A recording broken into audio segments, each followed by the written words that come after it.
Guarantee లేదు, దానికి మాత్రమే ఉంది. మరణం తప్పదు ప్రతి ఒక్కరికి, నీకైనా నాకైనా, మనకంటే ముందు పోయిన వారికైనా మన తరువాత పోయే వారికైనా మరణం తథ్యం. మరణం, death is the only guarantee in this world. దాన్ని మించిన గ్యారంటీ ఏది లేదు. కానీ దానికంటే బెటర్ గ్యారంటీ ఇంకొకటి ఉంది.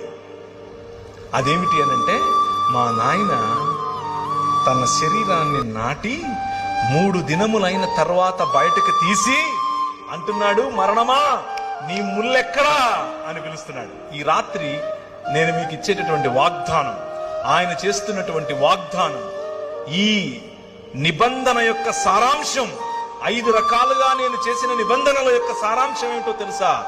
పునరుత్థానం, రూపాంతరము యొక్క చరమగీతం, పునరుత్థానం. ఎప్పటికీ వాడిపోయినటువంటి శరీరాలు. ఆయన అలా వస్తాడు. ఆయన్ని మీరు చూస్తారు, గుర్తుపడతారు, మాట్లాడతారు. You can touch him, you can touch me. మీరు నన్ను కూడా చూస్తారు. ఏ బట్టని తీసుకుని వచ్చాక మా ఊరికి, నువ్వు పేరు ప్రవీణే కదా, you will ask me. I will say yes yes, నేను అవునవును, హే బాగున్నావా అని అడుగుతాను నేను మిమ్మల్ని. This is going to happen. That is the hope that we have.